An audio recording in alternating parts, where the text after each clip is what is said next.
All right, Dr. Greg Pat here. Today we're going to talk about if you have back pain when you're sitting. So as a physical therapist, what we see a lot of is back pain sitting. The last video I did, we talked about back pain when you're standing and walking. On the flip side, a lot of times we see people with back pain when they're sitting. So looking at the board here, I've drawn some vertebrae. These are some of your lumbar vertebrae. We're going to call this L4 and this L5. So you have 5 lumbar vertebrae, L1, L2, L3, L4, L5. L5 being the one at the lowest spot right before you get into your sacrum, into your tailbone. So these are your vertebrae. Between your vertebrae we have the disc.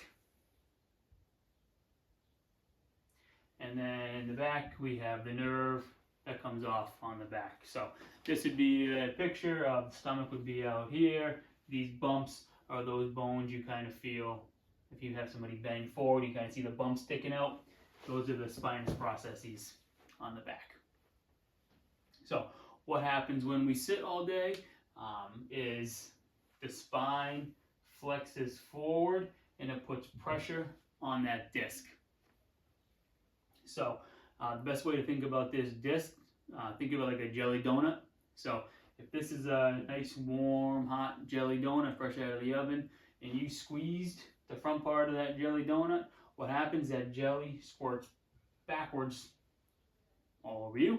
In this case, it squirts backwards and kind of hits that nerve.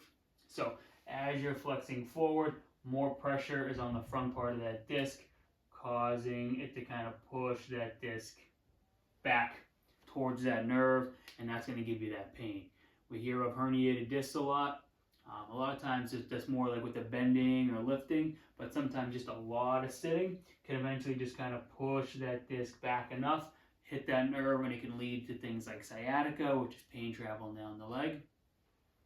So I have a video earlier on, if you guys want to refer back to it, about what 3 exercises you can do if you sit all day. But again, if you're sitting flexed all day long, a lot of pressure on the front part of those discs. It doesn't always have to be L4 or 5, that's usually the most common area, but if you're sitting all day, what you want to do is you want to kind of get out of that position, meaning you want to try to get more extension into the spine. So whether it's just laying flat on your stomach, doing some kind of cobra position, if anybody's familiar with yoga, trying to arch the back up, or if you are sitting, just every hour kind of setting an alarm, standing up, and then just trying to do some back extensions, just to keep the pressure off of this disc, get that inflammation, and keep that pressure away from that nerve. Because again, once that nerve gets irritated, it can become really painful.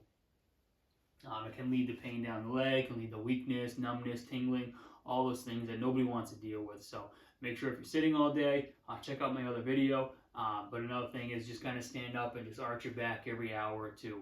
I know it's sometimes easier said than done, but really try to set a reminder. If you can, a little alarm, especially if you work at home. Just try to get up as much as you can. Go to the kitchen, walk around the house, in between meetings, just try to get some pressure off, get up, because sitting isn't great. I know they have standing desks now. Standing desks are a good transition. I honestly like people that can kind of transition easily from a sitting to a standing position, because sometimes just standing in one position all day long isn't great either. But the ability to switch from sitting to standing every couple hours or so, I think that works the best. So hope this makes sense and that can explain why you're having that back pain sitting. And if you are, I would recommend seeing a physical therapist. They're going to figure out what the real reason is, where you're tight, and kind of fix all those issues, develop core strength, more flexibility, more joint mobility, so you can sit longer into the day without having pain. But again, still a good idea to avoid sitting as much as you can. So thank you. And if you can leave any comments below, if you guys have any other videos that you guys want me to talk about, I'd be happy to do a video for you. So just let me know in the comments below. Thanks.